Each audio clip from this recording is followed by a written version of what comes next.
Hello friends of Cosmic Agency, this is Gosha. I'm going to present to you several topics in today's video, in this micro topics video.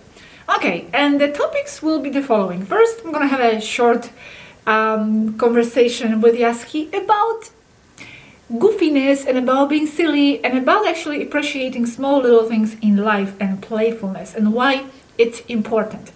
Then I'm going to talk about a little bit, just a tiny bit, about Egyptian symbols, something I asked Kalel recently, a few days ago. And then I'm going to go into Jesus questions, some questions that I had for Yaski and some questions that you had.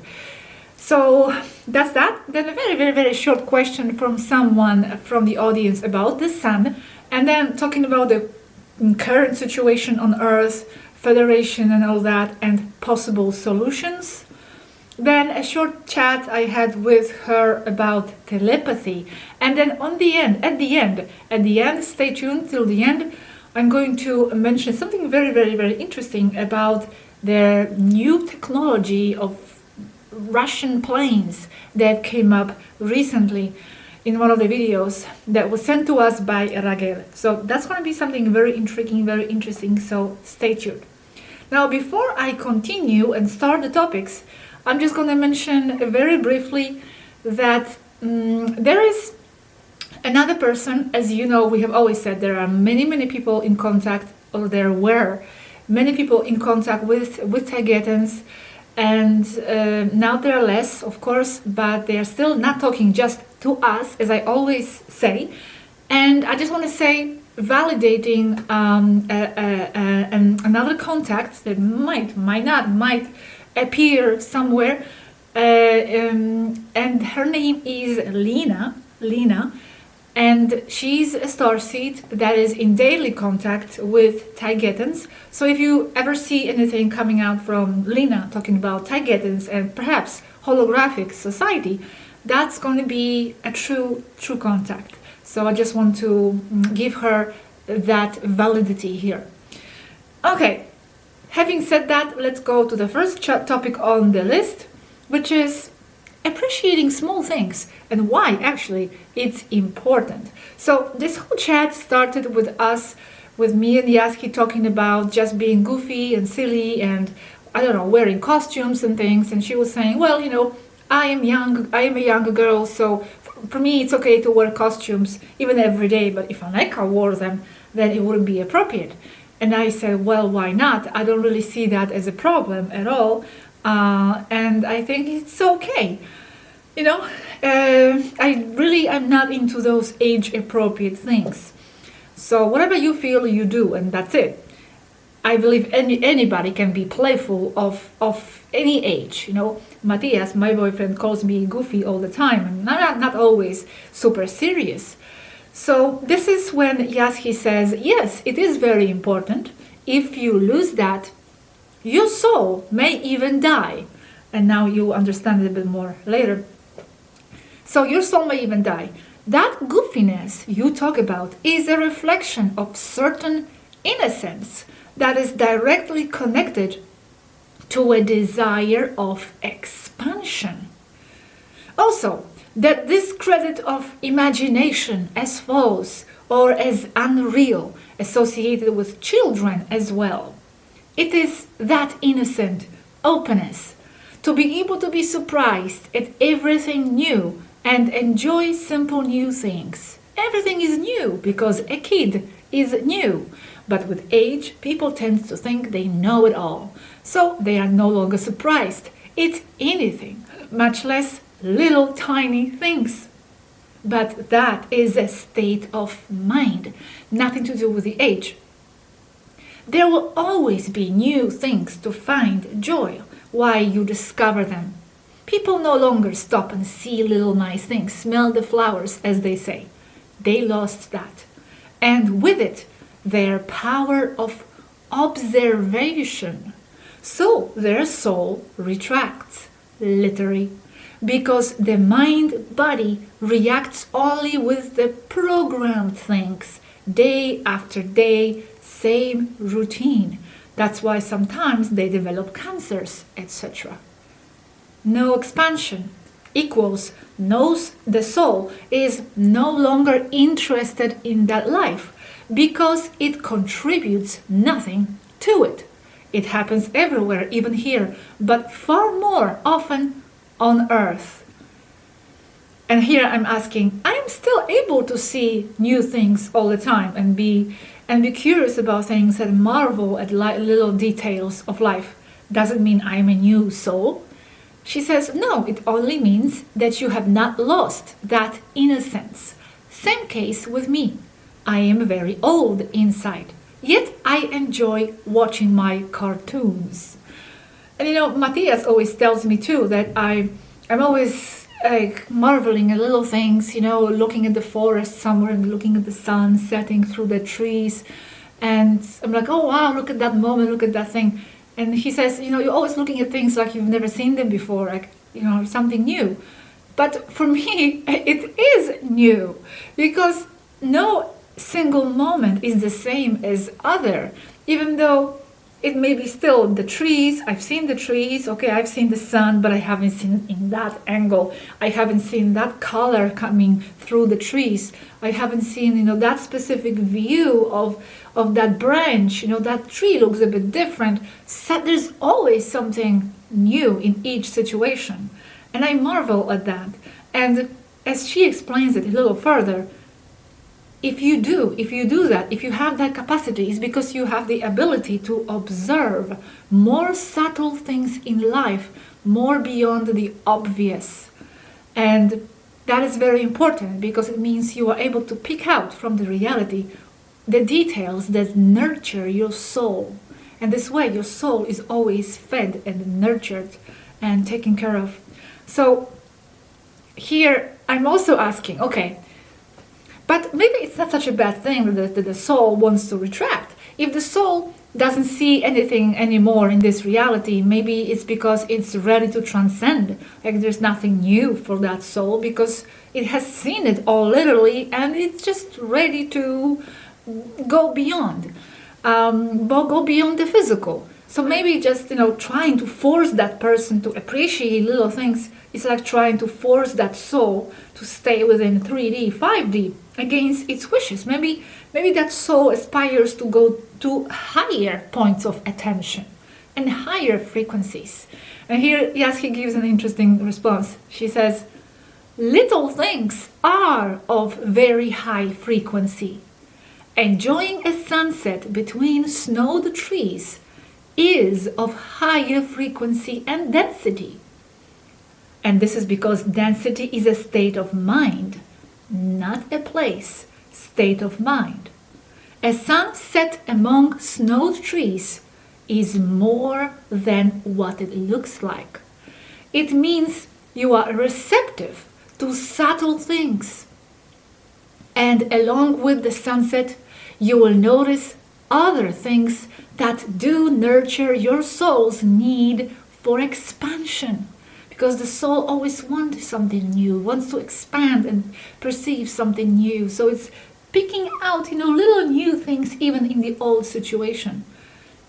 Remember, meditation makes you contact or live higher planes of existence. Same here. Noticing those simple things is higher and more important than the overly complex.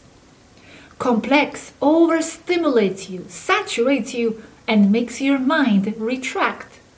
Expansion can come with peace of mind only. Simple thought that leaves mind power resources free for processing information coming from higher planes of existence. So, I would definitely want to encourage you to pay attention to those little magical details of life that are hiding everywhere and in every situation. However, I also want to say that if you do not feel it, it's okay. Don't force yourself too much. There are people who are sad and depressed about being in this place. I understand this place is very tiring and it's not your place. It's not where you belong. So it's very natural to feel tired of this place, of this planet, and of this society especially, not even place, as a planet, but this culture, this society, how it's run and everything, like Yaski here said, it's not that these people who are not maybe able to find joy in things are depressed or sick. Nothing is wrong with them. It's just that they are ill-adapted and tired of living in a completely disruptive and toxic society. However, only they can do something about it. What works for one does not for another. Only that person can find their way. No one else can walk their path. Next topic. I have to be smoothing through the topic quite fast. Through the topics, plural. Okay, Egyptian symbols. I had this question for Kalel recently. He was online and I asked him, hey, quick question. Why does Horus have a bird head? What does it mean? Is it because he's on a ship? It means flying, like Isis with wings, because she's an extraterrestrial on a ship flying, a pilot. Or does it have to do with him maybe possibly being from an avian race? And he says, no, it's because he flies. As far as I know, that is the only reason. So I'm asking, why aren't other gods represented with bird heads? And this is because, he says, they have more important attributes to represent them with.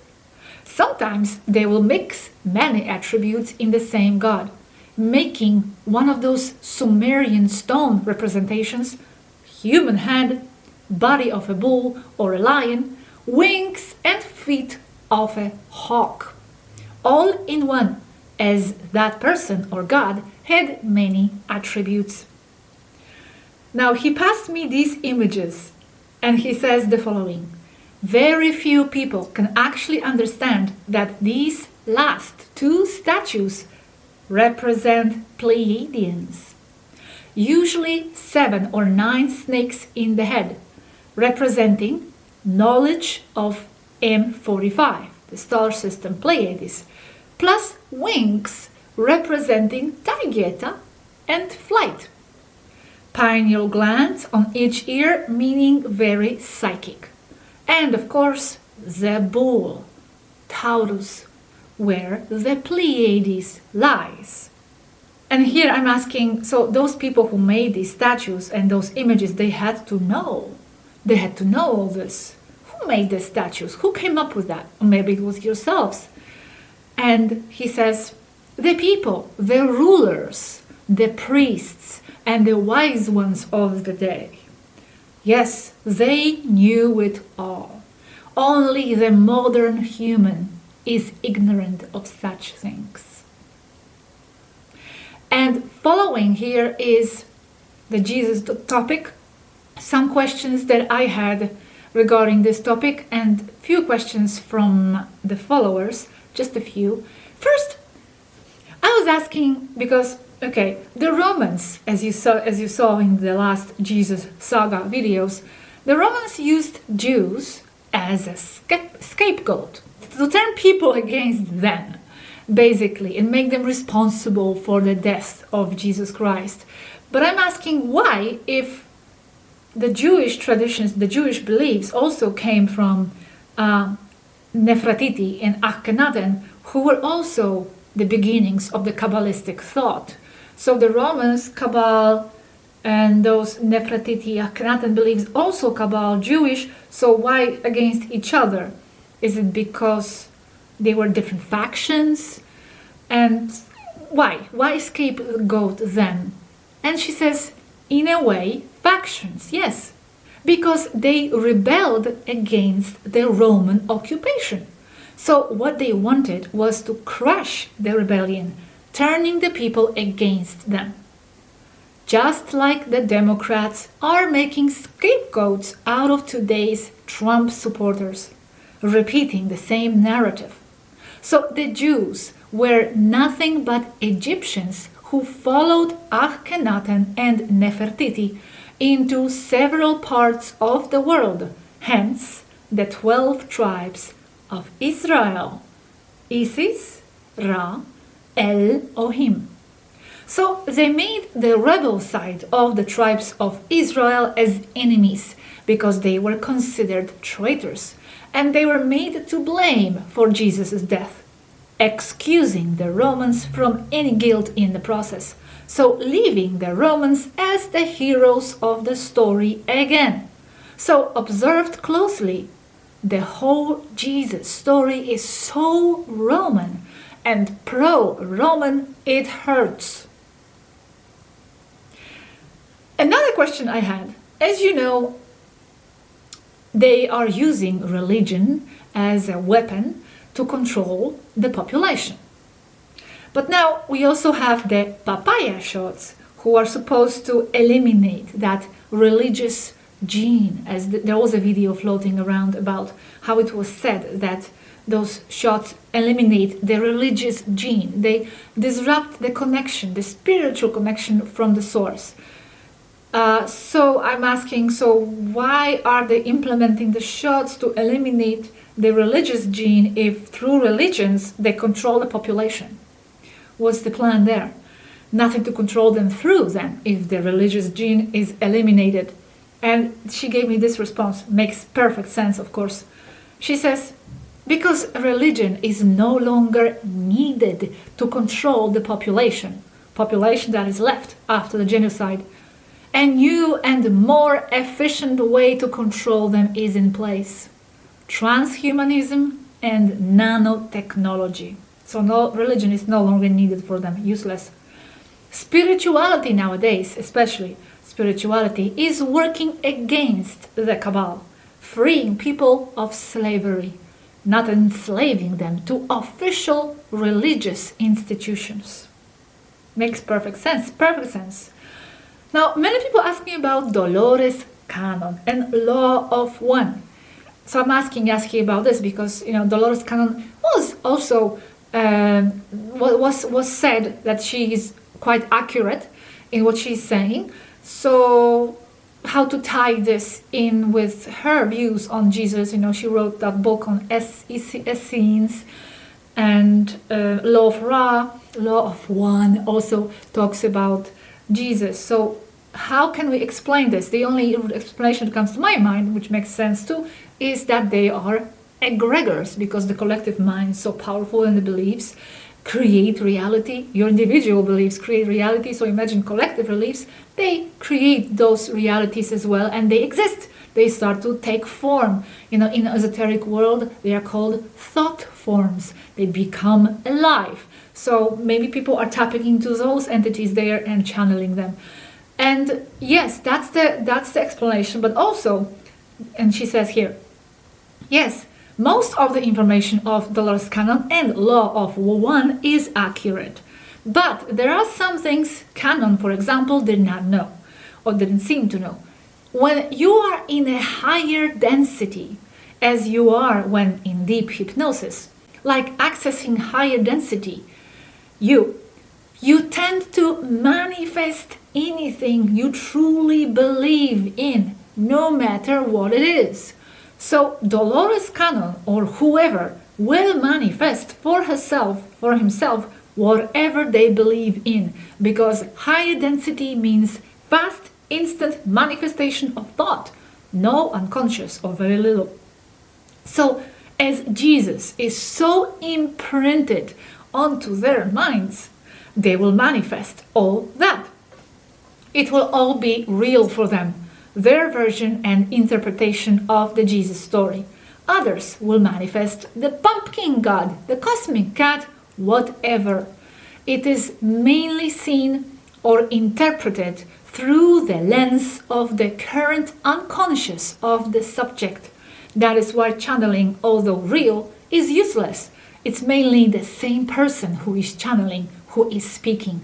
And now with this, you have to understand that when you are in those higher realms, in the astral or in the higher realms, in general, high densities, your thought, what you think, manifests and becomes a reality. It becomes something you are perceiving as reality on that realm instantly. It's because only here in this dense and slow 3D world, we perceive our thoughts as something inside our head. Okay, here we have our thoughts, and here we have the outside exterior world as something supposedly outside of us and not related. It's because the manifestation process is slow. So sometimes we can even relate our thought and our ideas with what we see on the outside. It may manifest 20 years later, who knows? But there, on those realms, on those levels, you think something, your ideas, your belief, and right away you perceive it. It merges. Your thoughts are the entities, are the reality. So what you see merges with your thoughts. That's why it's very difficult to distinguish whether what you are interacting with there is actually coming from your internal structure of your psychological world and your ideas and beliefs, or whether it's something that has some sort of independent existence. There is like no difference there. The line is very thin. So even when you are channeling something for real, something there, you might be also, and you are, channeling yourself.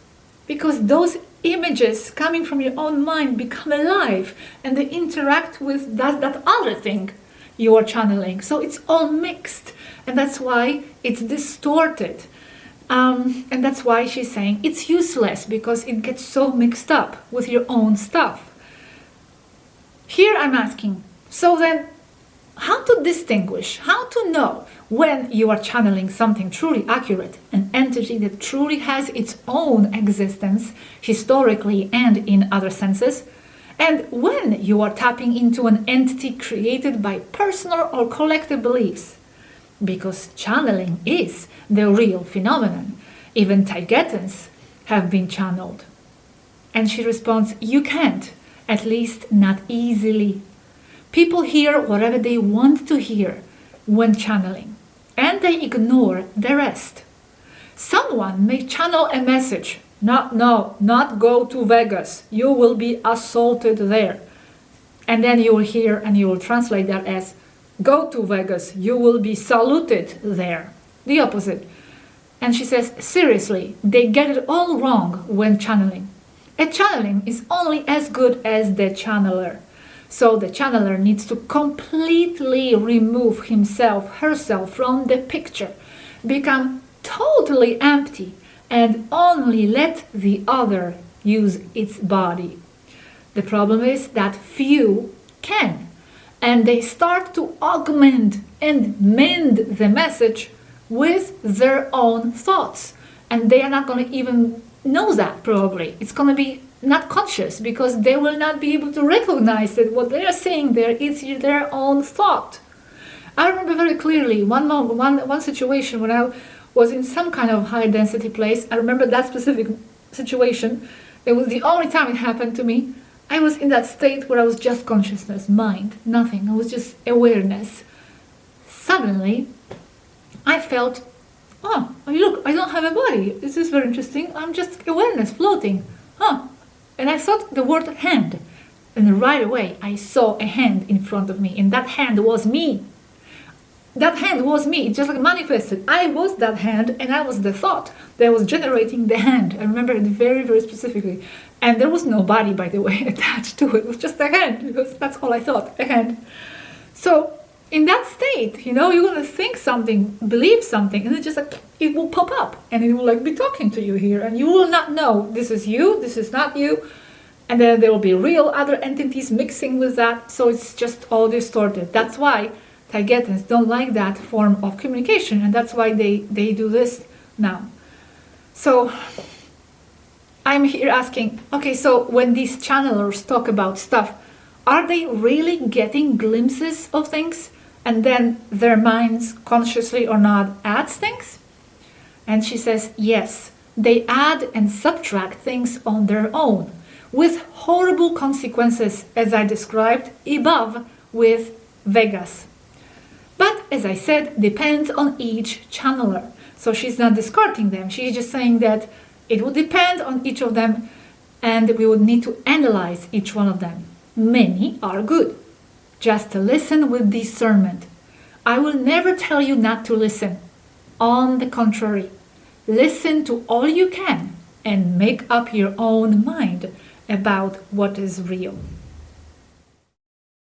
Okay, very fast question and response from someone who was asking about the sun. The sun question appeared on my channel in comments, and this is what it says. Why is Yasky not talking about the current magnetic excursion happening on Earth and the possibility of our sun being a trigger for a pole flip? There is mounting evidence that our sun has a history of recurring nova. About every 12,500 years, we experience a magnetic excursion of our poles, and there is ample evidence now that these recurring nova events may be the trigger event. What about it? Why are they not talking about that? The magnetic excursion is happening now. Okay, this is the response from Yasky. Nothing you are told there is true. And it is us who get slammed because we say other things. Of course, what we say will not add up or coincide with the information you are getting there. Mounting evidence? Really? We see distorted data with interpretations given to the people that only adjust to present agenda of control. There is nothing wrong with the sun. And as with the poles on the Earth, they are dynamic stellar objects, not fixed things. They evolve and transform throughout time. They are living organisms. They are never the same, so they get different readings all the time. Does not mean something horrible will happen. Okay, now here let's go back to the situation on Earth and the Federation and everything that's to do with the current chaos on Earth. And, I was asking, okay, well, it seems that there is an issue within the Federation, or what seems to be an issue. I think the only way now is to just kick in the doors there in Saturn and just, get them out and take over that level of the Federation. And, it seems to be one of the key factors here. And Yasky keeps insisting on the fact that it is us from here, from the Earth, that have the real power to even affect changes on the level of the Federation.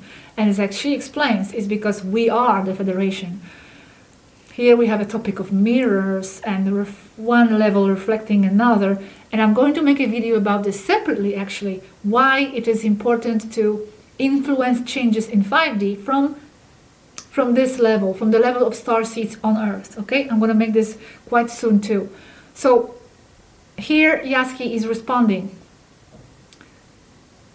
I am convinced that the only way to solve the problem, to attack it, is from the Earth plane, from the star seed side on Earth. As I have always said, the key are the broken shoes. If they could unite, nothing would stop them. Yes, that's true, but can we really unite? It is them who are playing the sick game, giving all those perverts attention. True. So I'm saying, yes, it's not going to happen though. Too impossible. So I feel at this point, kicking the door in the Federation headquarters would be one of key factors. Taking over the manager. People will not accomplish this on their own, just as circus animals want. They are powerful, lions and tigers and all that. They are powerful, but they don't know they are powerful. They don't know they could actually easily wipe their circus masters away. They just obeying their circus masters. So here she's responding something interesting. She says, well, it won't happen either here, because there is no door to kick open, no one to address. It is like going against YouTube. No one to write to, no one to go see. It's kind of true, the YouTube, it's a huge institution, whatever, it controls things, but who do you go to when you want to complain about something? This is the same happening on the level of the Federation. It's like invisible, really, controller. So no one to write to, no one to go see. In any case, I see more viable to take over the media. That could work. Federation here, there is nothing to go against, nothing specific. And I say, media, yes, of course. But how will you do it with the Federation on your back? And she says, well, then we have the same problem here. Another level of the same matrix of control. That's my point. We cannot go against that level of Federation any more than you can go and arrest Bill Gates. He's just another puppet besides. So the problem will not go away if you remove him. Same here. Nothing to shoot at, to go against, to infiltrate. Well, then I said, well, then we need more starseeds incarnating. Take this place over completely. She says, it is already being done. That's why they attack the children so much. I say, more starseeds. And she says, millions of ETs in immersion there right now. More than any other time in history. That's why there is so much traffic and parked ships near Earth. You didn't think they are just there poking their noses idly, if they have any. And also, another point, it will be hard to get more starseeds in if new couples are not forming, because there are no schools, no places to meet new people. Some places are already reporting a drastic reduction in births. And another point, sending more people in, that means more starseed souls to suffer there. But I say, that will be their decision, not ours. And also, if a huge amount of starseeds is sent in, we would take this place over, we would take over, and then there will be enough broken shoes and starseeds, and we would fix this place, and there would be no suffering for anybody anymore. Well, she says, also, another thing already being done here as fast as possible is that the races that are with us, few, but there are some, are uniting to stop recognizing Federation as a legal entity, to stop recognizing Federation as an authority here. Taygeta is first to declare that. Urma second. M45 in full in the process. And she is saying there are red-pilled people as well as blue-pilled people there as well, as you can see. So let's see how this evolves. And I'm going to share with you that video about why it's important to address the Federation from within the Earth. That's going to be very interesting. Okay, well, a short topic on the telepathy and then the Russian planes. Mysterious technology. Okay, telepathy. This conversation started because I had this really interesting telepathic experience with Aneka. You know, normally she never comes online, very rarely at night, very late at night. I talk with Yaski at night, but Aneka comes during the day. And that night, I had some issues there. I was thinking about Aneka very strongly, intensely. I was actually with Matthias and talking to him about this as well. I was like sharing my thoughts about this. I was quite restless about this topic. And as soon as I finished talking about this topic, 1:30 at night, bloop, I hear the sound, Aneka comes online and sends me a message. She just appeared. And we started talking, and we ended up talking about that subject. And I actually asked her, did you hear me? Like, why are you here? And she says, yes, I heard you. And I said, how do you feel that? How do you feel? And she said, well, I hear it's like a pressure on the third eye area, and you get the image of that person. And Yaski later told me this is how they actually call each other. When they are on a ship or somewhere and they want to talk to someone, that's how they are calling each other. And, you know, people here on Earth do this without knowing they are doing this. They are just like intensely thinking about someone, and magically that someone calls in that moment. They are not associating this with the telepathy, but this is how it is. This is how it is.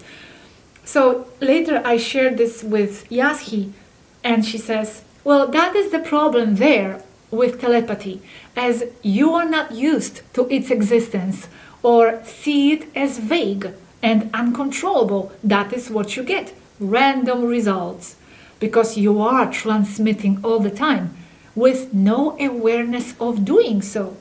and in a disorderly manner. So I'm asking how to transmit in the orderly manner. And she's saying, with practice. There is no formula. You must practice even when you are not getting any results, and you will tend to forget all about it. You must practice with people that are closest to you, not physically, but also. Remember that the first and easiest telepathic information to transmit are feelings and emotions. Feelings and emotions.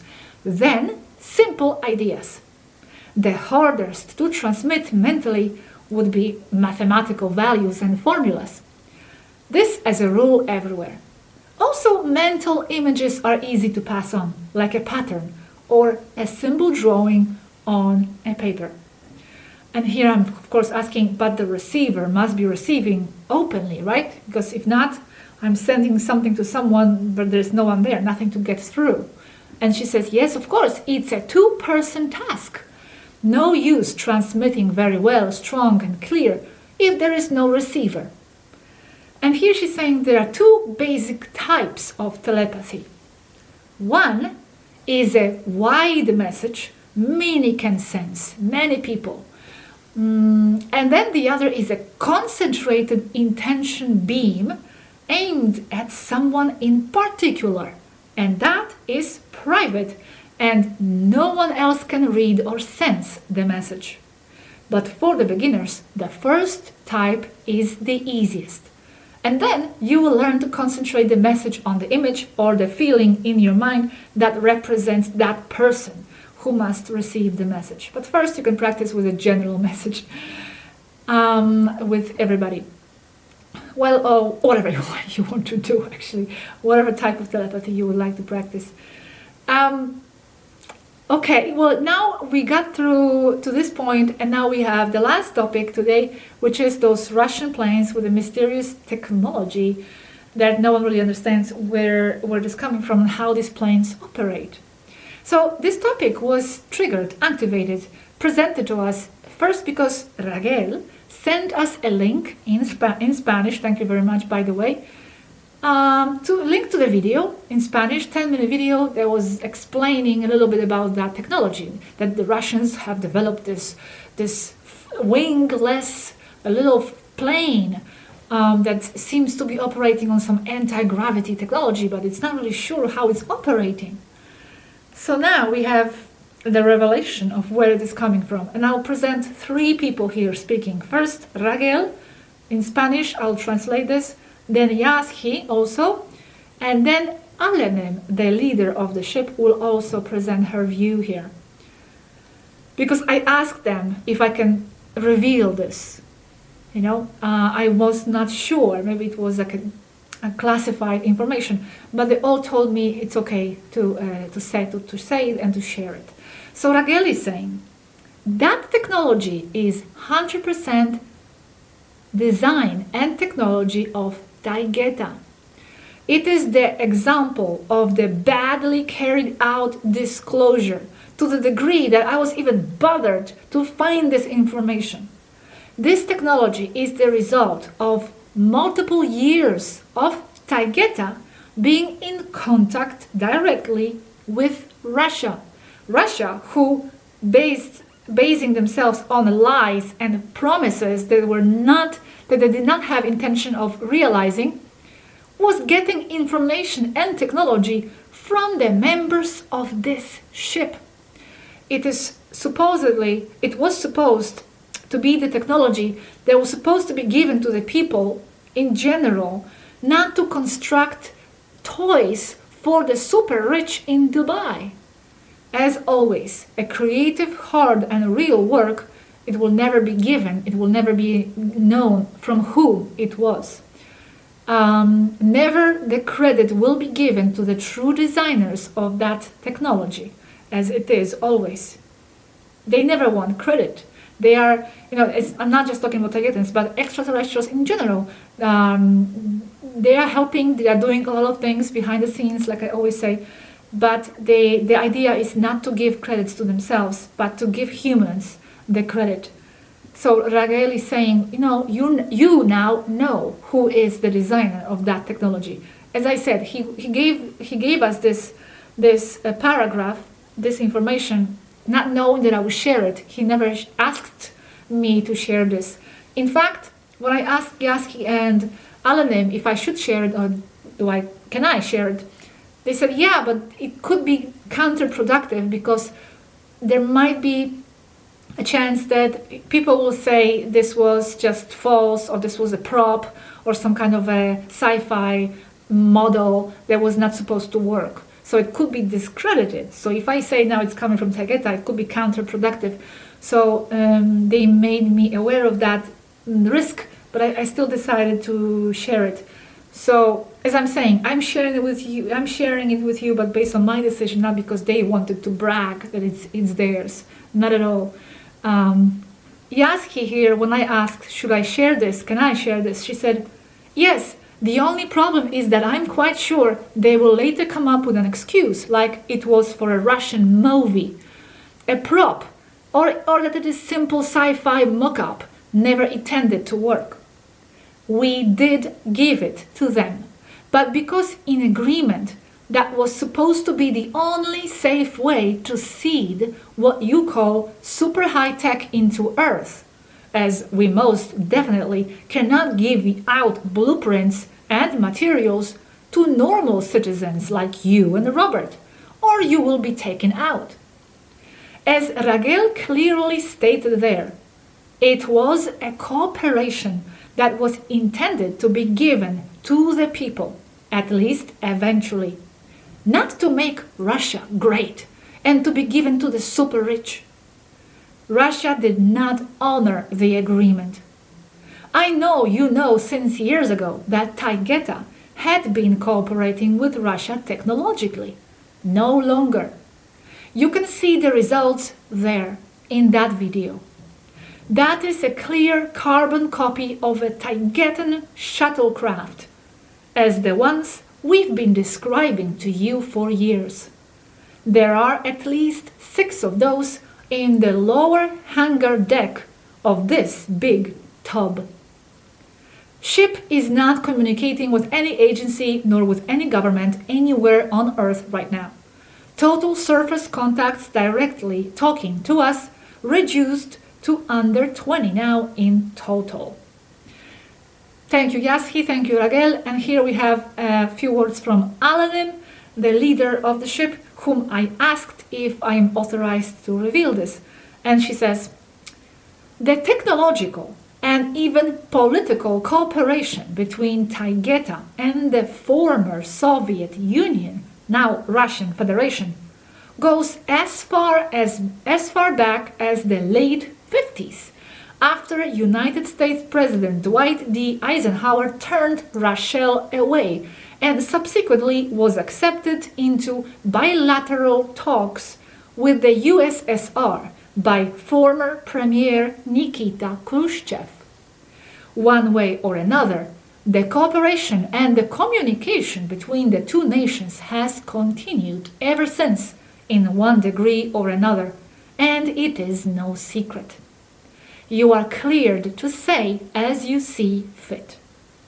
However, be aware that that particular craft described in the video may be called for bluff as false anytime by humans. Whoever so claiming it comes from us may be counterproductive. They may very well dismiss it as a mock-up, a movie prop, or similar excuse for its existence. If indeed it is presented as an anti-gravity vehicle, it may indicate a bad sign from our point of view, as it would mean some kind of direct disclosure given to the people of Earth now, in this precise historical moment during a so-called large pandemic. To give the larger public disclosure and hope while they proceed to eliminate them all makes some sense and falls into the narrative. Why not give and make them all happy when they will no longer be an obstacle to the New World Order, as they will soon go extinct? That vehicle is not only made with Taygetan technology given to them, Russians, by us, but it is a direct in-our-face copy of a small shuttlecraft of the kind we use here and back home all the time. You can relate it to a likeness of a bad Chinese copy of some other decent branded vehicle on Earth. You can quote me with all I have said above. So thank you very much, Alan, again, for authorizing to share this, as I think it's a very interesting information, and I thought you might like to know. Thank you very much. I have nothing more to add at this point of this video of micro topics. We will continue the